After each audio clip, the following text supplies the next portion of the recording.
Assalamualaikum warahmatullahi wabarakatuh. Alhamdulillah teman-teman sekalian, masih dalam sharing kita tentang 29 Mei 1453. Kita sampai pada Osman. Akhirnya sampai pada Osman. Oh, lama banget Ustaz. Iya, memang begitulah ceritanya. Kalau mau diceritain panjang lagi lebih lama lagi gitu ya. Tapi kita sekarang sudah sampai pada Osman. Osman ini adalah anak daripada Ertuğrul, tulisannya Ertugrul, tapi orang-orang Turki itu punya G, yang G-nya itu agak-agak rahasia. Nah, jadi bacanya bukan Ertugrul, bukan Erdogan ya. Erdogan itu ya air degan gitu ya, bukan Erdogan tapi Erdogan. Ertugrul ini dia punya seorang guru namanya Edebali. Nah, sangat menarik sekali. Sebelum Osman ini lahir, saya harus cerita dulu sedikit. Syekh Edebali ini punya anak yang sangat luar biasa. Jadi anaknya ini ya cantik lah pada masanya, dan anak ustadz gitu loh maksudnya. Nah, Syekh Edebali ini ditugaskan oleh Ertuğrul untuk mengawasi anaknya Osman. Dan ini sudah merupakan sebuah tradisi bagi orang-orang Turki pada masa itu. Teman-teman sekalian, perlu saya kasih tahu dulu, orang Turki itu sangat bangga sekali dengan Islam, dan mereka sangat simbolik dengan Islam. Kenapa? Salah satu alasan yang bisa saya pikirkan adalah karena orang Turki kan bukan keturunan Arab, mereka Ajam. Mereka bukan dari awal punya bahasa Quran. Mereka bukan dari awal berbahasa Arab. Nggak seperti orang Arab ya. Kalau orang Arab ya nggak usah ditanya lagi lah keislamannya. Orang dia nggak Islam aja disangka orang Islam kok.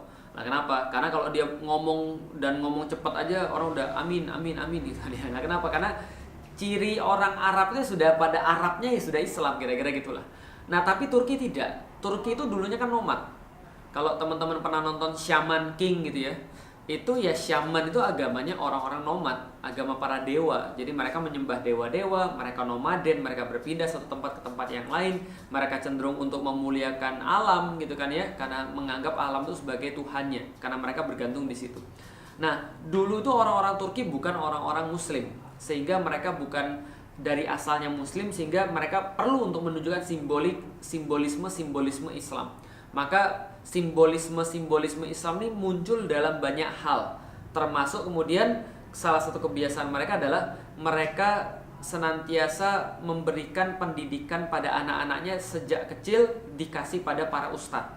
Nah, salah satu kemudian yang dipercayakan adalah Ertuğrul mempercayakan anaknya Osman kepada Syekh Edebali.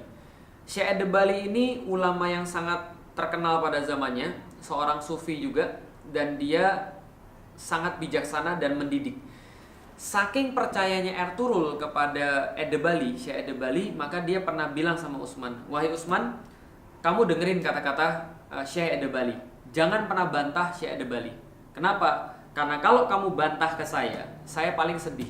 Kalau kamu nggak dengar omongan saya paling marah. Tapi kalau kamu bantah omongan Syekh Edebali, maka kamu nggak akan lagi saya anggap sebagai anak. Kamu nggak akan saya anggap lagi sebagai anak, mata saya nggak akan mau ngelihat kamu lagi. Kenapa? Karena kamu bantah pada gurumu. Karena saya tuh ngomong begini, kata Ertuğrul, bukan karena kebaikan Syekh Edebali, tapi untuk kebaikanmu. Karena Syekh Edebali adalah sebuah cahaya yang tidak pernah pudar, dan apa kata-kata itu adalah sebuah kebenaran.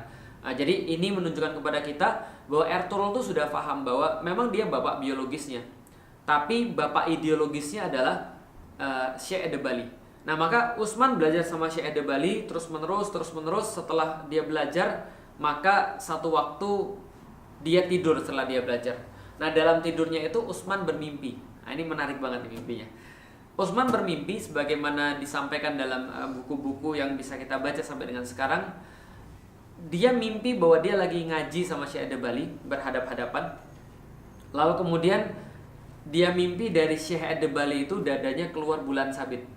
Jadi dari bulan sabit itu keluar bulan sabit itu bertambah besar sampai jadi bulan sempurna, bulan purnama, lalu masuk ke dalam dadanya dia. Setelah masuk dalam dadanya dia, itu dia katanya dia melihat tumbuh pohon cenar. Pohon cenar itu apa ya? Pohon maple ya. Tumbuh pohon cenar, besar sekali pohonnya, besar sekali. Dia bilang saking besarnya pohon ini, katanya Usman, sampai-sampai pohon ini akarnya itu melingkupi 4 sungai, Tigris, Eufrat, Nil, dan Danub. Lalu kemudian saking besarnya jangkauan tajuknya, maka tajuknya ini menutupi 4 pegunungan. Pegunungan Taurus, Haemus, Kaukasus, dan Atlas. 4 pegunungan, 4 sungai. Setelah kemudian dia melihat itu semuanya, pohon yang sangat besar itu, dia melihat bahwa di kayu-kayunya itu terukir gambar-gambar yang bisa dia bayangkan dengan sangat jelas. Apa? Menara-menara masjid yang sangat banyak sekali bersusun-susun, dari sana keluar azan, lalu kemudian burung-burung mengitari menara-menara masjid itu, sementara dia melihat di bawahnya banyak sekali kuda-kuda, banyak sekali hasil-hasil pertanian, orang-orang berjalan lalu lalang dengan sangat banyak sekali, terus-terusnya. Itu yang dia lihat, dan mendadak pemandangannya berubah. Dia lihat daun-daun itu sudah mulai berubah bentuk menjadi sebuah pedang. Jadi daun-daunnya semuanya bentuknya jadi pedang, dan pedang itu mengarah pada satu titik. Apa titik itu? Konstantinopel. Dari situlah kemudian Osman Ghazi atau Osman bin Ertugrul itu mengatakan bahwa ini adalah apel merahnya kita. Apel merah itu apa? Kizil Elma bagi orang-orang Turki adalah sebagai sebuah pencapaian yang paling besar. Jadi pencapaian paling besar bagi saya adalah Konstantinopel itu harus takluk. Begitu kemudian mendengar seperti ini, langsung Ed-Dabali bilang, kamu nikah sama anak saya aja. Nah, jadi ini pelajaran bagi para jomblo ya. Jadi kalau Anda pengen menikah dengan orang yang tepat, itu Anda harus punya visi yang tepat, gitu ya. Nah, visinya Osman adalah Konstantinopel. Kenapa? Mungkin karena dia sudah terobsesi, karena sudah diceritain sama Syekh Ed-Dabali bahwa latuf tahanul Konstantinia, kata Rasulullah, akan ditaklukkan kota Konstantinopel. Sebaik-baik panglima adalah dia, dan sebaik-baik penakluk, sebaik-baik pasukan adalah dia. Maka itu dia internalisasi dalam dirinya, dan dia benar-benar pengen jadi pembebas Konstantinopel sampai ke bawah-bawah mimpi. Dan benar-benar Allah kasih kepada dia mungkin ya sebuah visi yang sangat besar bahwa ini akan takluk Konstantinopel. Maka dinikahkan sama anaknya Syekh Ed-Dabali. Dari situlah kemudian punya anak. Nah, punya anak itulah yang namanya Orhan Ghazi. Nah, jadi Orhan Ghazi ini melanjutkan kemudian perjuangan bapaknya. Awalnya Osman Ghazi ini melanjutkan kepemimpinan Ertugrul. Ertugrul ini punya kota di Soud namanya, tulisnya Sogut, tapi bacanya Soud. Di Soud ini kemudian dia memimpin. Nah, dari situlah kemudian Osman Ghazi bersama anaknya Orhan Ghazi melakukan pembebasan demi pembebasan kota-kota yang ada di Anatolia, yang waktu itu dikuasai oleh Romawi Timur, orang-orang Yunani. Nah, 1326 dua bapak dan anak ini, Osman Ghazi dan Orhan Ghazi. Ngomong-ngomong, kenapa namanya Ghazi? Karena Ghazi asal katanya adalah Ghaza. Ghaza itu perang, Ghazi artinya orang-orang yang berperang, mujahid. Jadi Ghazi itu adalah tingkatan tertinggi, titel tertinggi bagi orang-orang Turki, Ghazi. Jadi kalau dikatakan Ghazi, udah nggak ada yang lebih tinggi lagi daripada Ghazi. Lah kenapa? Sudah paling tinggi itu yang mati di jalan Allah itu. Jadi berperang di jalan Allah itu sudah paling tinggi, level paling tinggi, titel paling tinggi. Enggak, bukan S1, S2, S3, tidak ada, Ghazi. Nah, jadi Osman Ghazi, Orhan Ghazi ini kemudian sampai pada tahun 1326 di depan kota Bursa. Dulu namanya Prusa.